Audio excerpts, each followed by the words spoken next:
Public administration का role मैं आपको समझाना चाहता हूं कि उसका एडवांटेज आपको जीएस में कैसे मिलेगा, एसए में कैसे मिलेगा, इंटरव्यू में कैसे मिलेगा। 4 पेपर है जीएस 1 2 3 4।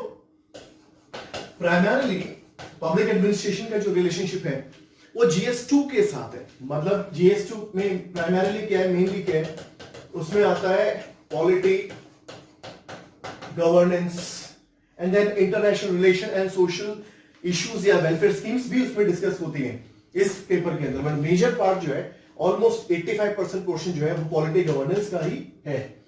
अगर आपने पब्लिक एडमिनिस्ट्रेशन का सिलेबस उठाया है, कभी देखा है, तो आप देखेंगे स्पेशली पब्लिक एडमिनिस्ट्रेशन का जो पेपर 2 का पार्ट है वो आपकी पूरी जीएस 2 की पॉलिटी गवर्नेंस की रिक्वायरमेंट पूरी करता है। पूरे जीएस 2 की पॉलिटी गवर्नेंस की रिक्वायरमेंट को पूरा कर देता है पब्लिक एडमिनिस्ट्रेशन का, स्पेसिफिकली पेपर 2।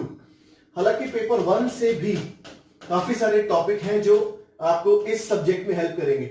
एग्जाम्पल के लिए, just to give an example, देखिए यूनियन एडमिनिस्ट्रेशन मतलब central government, central legislature, judiciary, supreme court, high court, parliament, government of India.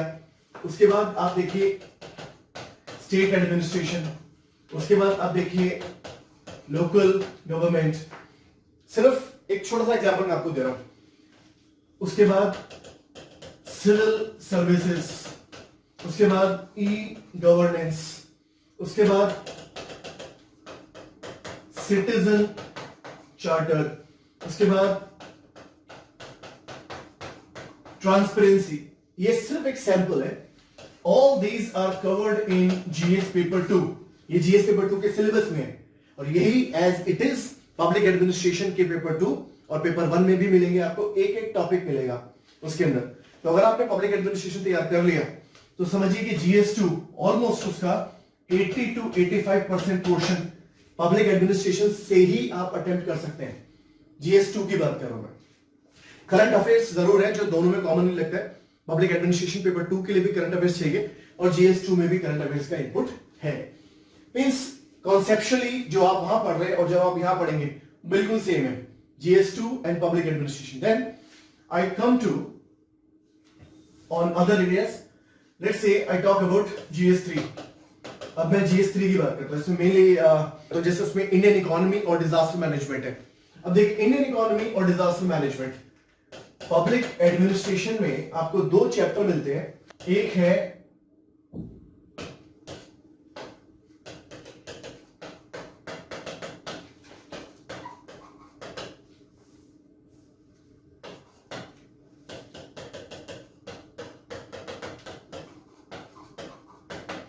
Financial administration and then financial management. ये दोनों public administration में आपको मिलेंगे and then once you prepare them, अगर आप इन्हें तैयार कर लेते हैं तो आपको इंडियन इकोनॉमी में काफी ज्यादा एडवांटेज मिलता है। जैसे कि बजटिंग हो गया, कंट्रोलर एंड ऑडिटर जनरल हो गया, फाइनेंशियल पार्लियामेंट्री कमिटीज हो गया। तो यहां पे आप पढ़ेंगे और इसी का यूज इधर भी आ जाता है।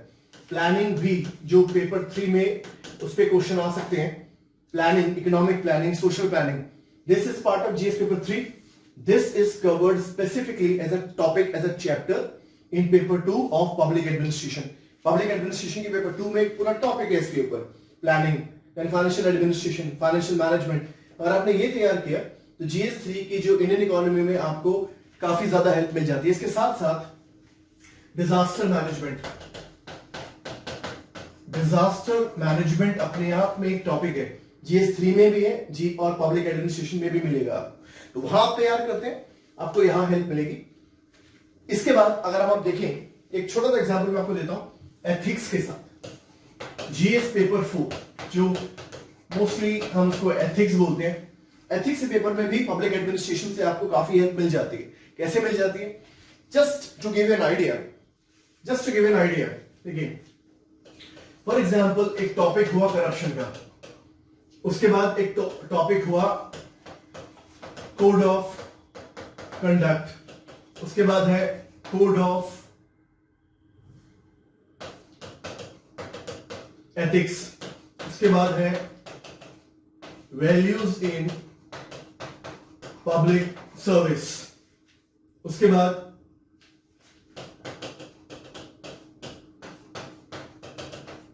the working of civil services of India.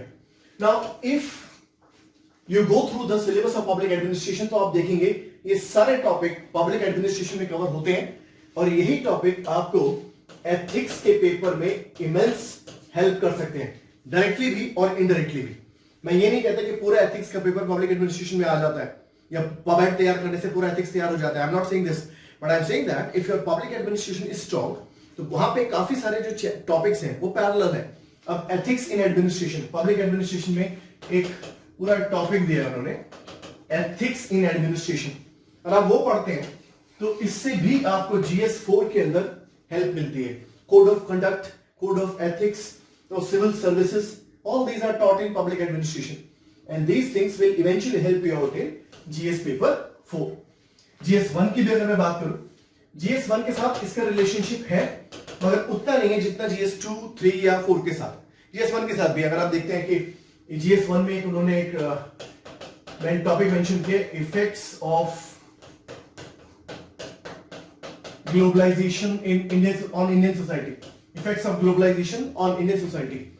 उसके बाद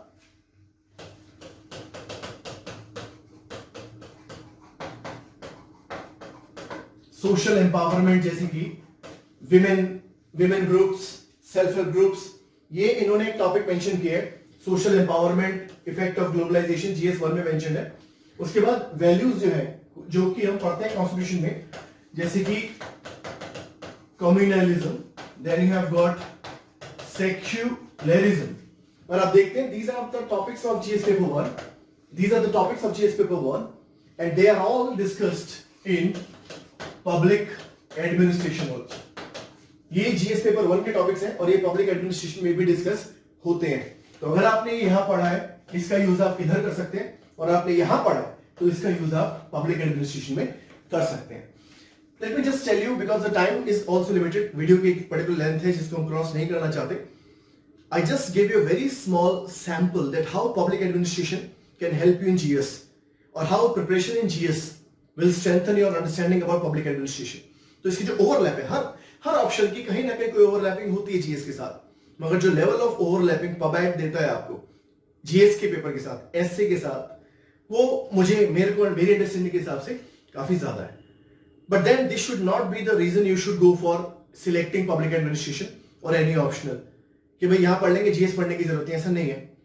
the first thing I told you, the first thing is that you should go for your background. If your background is matching with the option, that can be the reason you take the option.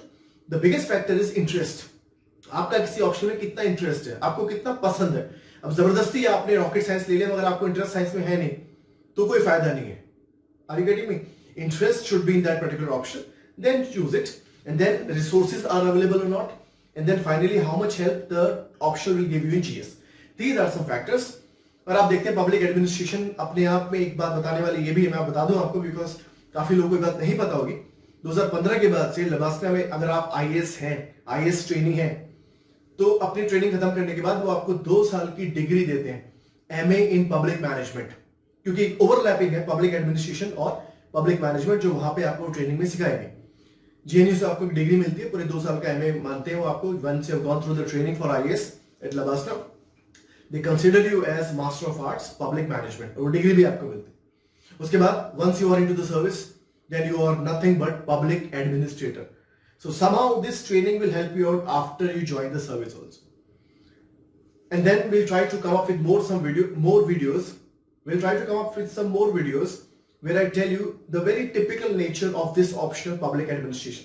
कुछ video में और बनाऊंगा जहां पे आपको बताया जाएगा कि पब्लिक एडमिनिस्ट्रेशन जो ऑप्शन है उसकी टिपिकलिटीज क्या है, क्या रिक्वायरमेंट है, कैसे तैयारी करनी है, क्या नहीं करना है.